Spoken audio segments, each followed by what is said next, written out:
yang belum kuliah dan bingung mau kuliah apa. Mereka yang sedang kuliah tapi bingung karena mereka salah ambil apa yang dibutuhkan di dunia industri dan lain-lain. Dan untuk mencapai itu kan ada beberapa hal. Yang satunya adalah deregulasi dan debirokratisasi. Orang tua yang memaksakan anak-anaknya untuk kuliah. Badan Pusat Statistik melansir, jumlah pengangguran Indonesia di tahun 2019 meningkat 25% dan jumlah siswa dropout di Bengkulu mencapai rekor 8,24%. Lalu siapa yang salah? Apakah kita yang salah karena memilih kuliah 4 tahun atau sistem pendidikan kita yang salah?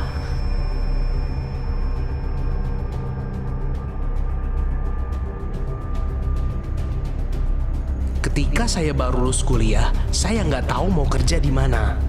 Yang dipikirin gimana caranya lama nggak nganggur, dapat kerja. Yang penting dapat kerja, biar nggak malu-maluin orang tua. Yang penting dapat kerja, walaupun sebenarnya bidangnya nggak suka.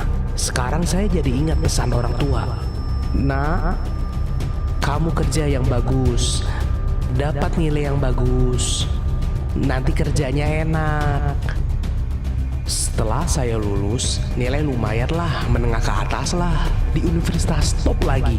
Tapi mana nih lowongan kerja? Makin berbulan-bulan makin lewat. Awalnya pengen dapat kerja di perusahaan multinasional top. Lewat bulan, target diturunin dikit. Gak apa-apa lah masuk perusahaan nasional. Lama-lama target diganti. Gak apa-apa lah, yang penting dapat kerja. Saya orang yang beruntung karena akhirnya dapat kerja. Saya orang yang beruntung dibanding 6,8 juta pengangguran di Indonesia. Lalu bagaimana teman lainnya belum dapat kerja? Saya baru paham kalau makin kesini ijazah makin gak ada nilainya. Banyak yang berhasil gak pakai ijazah, walaupun sebenarnya di luar banyak juga yang berhasil dengan ijazah. Tapi orang top dunia, orang top Indonesia berhasil gak pakai kuliah. Steven Spielberg, sutradara Hollywood, Larry Ellison, pendiri Oracle, Mark Zuckerberg, pendiri Facebook. Di Indonesia pun sama, Puji Astuti, Bob Sadino, Andi F. Noya, Sujiwo Tejo, mereka juga bisa sukses gak pakai kuliah. Lalu apa yang membedakan mereka? Yang membuat mereka berhasil itu karena yang pertama, mereka punya mental juara. Kalau orang punya mental juara, mau dia jatuh bangkrut miskin semua disita pun, nunggu waktu dia bakal kaya lagi. Orang yang punya mental juara, walau dia bangkrut dan hartanya disita, suatu saat bakal kaya lagi. Orang yang punya mental juara, walau posisinya diambil sama orang, suatu saat dia bakal dapat posisi itu lagi. Orang yang punya mental juara itu sepertinya dia dikutuk menjadi juara. Dia akan mendapatkan posisi yang sama. Orang yang punya mental juara itu, kekalahan itu hanya dijadikan sebagai momen untuk dia belajar. Terjatuh itu adalah momen untuk dia mendapatkan pelajaran dari itu. Musibah itu hanya dijadikan episode untuk dia mendekatkan diri kepada Tuhan.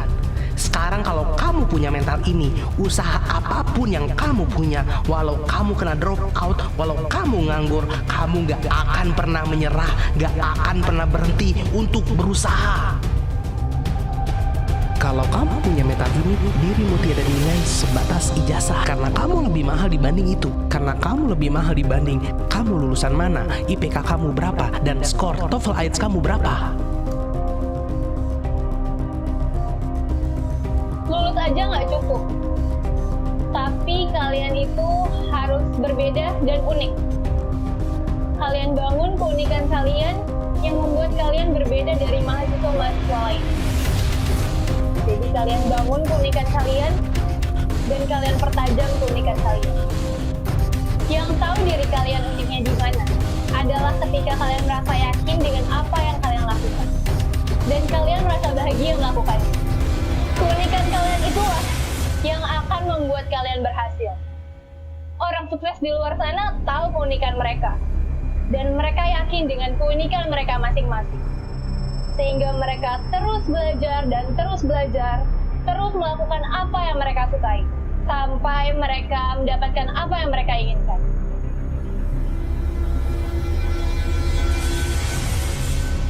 Mereka tahu, yang membuat mereka berhasil adalah keunikan yang berbeda dari yang lain.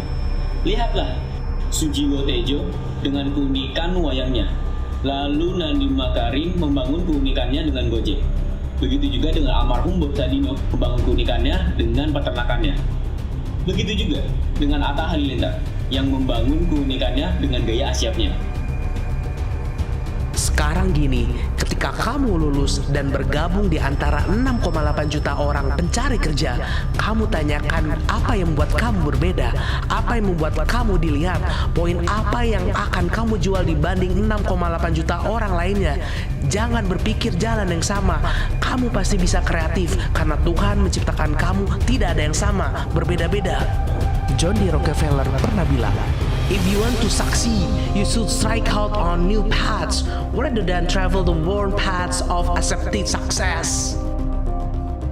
Bila semua orang berbondong-bondong ingin jualan cafe latte, ini saatnya kamu cari resep kopi yang baru. Bila semuanya ingin jadi YouTuber prank, ini saatnya kamu menjadi YouTuber yang bermanfaat dan bermoral. Bila yang lain upload foto lagi liburan, ini saatnya kamu upload foto karya grafis buatanmu. Bila semua pada bikin aplikasi Android iOS, ini saatnya kamu paham artificial intelligence atau blockchain technology. Bila semua pada berbondong-bondong beli emas, ini saatnya kamu beli Bitcoin. Bila semua orang berbondong-bondong dan sikut-sikutan jadi pegawai, ini saatnya kamu bangun usaha kamu sendiri. Sekarang ini zamannya industri 4.0, bukan lagi zamannya revolusi industri, yang dimana ijazah dan sarjana sangat dihormati dan dielulukan. Sekarang ini orang yang kreatif yang maju. Ada tempat besar di muka bumi ini untuk orang yang kreatif. Orang yang berbeda itu lebih baik daripada orang yang lebih baik. Orang yang berani berbeda dan unik akan diingat dan gak tergantikan. Apa yang kamu dapatkan di bangku kuliah itu adalah bekal, itu adalah bahan baku, dan kamulah juru masaknya. Juru masak yang membuat masakan yang paling enak yang bisa kamu buat. Dan bila kamu ingin menjadi fenomenal, kamu tidak bisa dapatkan itu dari universitas manapun, karena universitas itu menciptakan kamu sesuai dengan kebutuhan industri, dan bukan membuat kamu menjadi pengusaha atau orang yang membuat perusahaan. Tapi kalau kamu mengembangkan filosofi baru, teknologi baru, ilmu psikologi baru, dan karya yang baru, itu yang akan membuat kamu fenomenal. Kamulah yang membuat diri kamu berhasil. Kamulah yang membuat diri kamu berani mencoba. Dan kamulah yang membuat diri kamu berani bereksperimen. Pablo Picasso saja bilang, action is the foundational key to all success. Gagal itu wajar, menyerah itu yang membuat kamu tidak berkembang. Mulai sekarang kamu yakin dan kamu menjadikan diri kamu versi terbaik dari diri kamu. Mulai sekarang kamu yakin dengan cara kamu akan membuat kamu berhasil.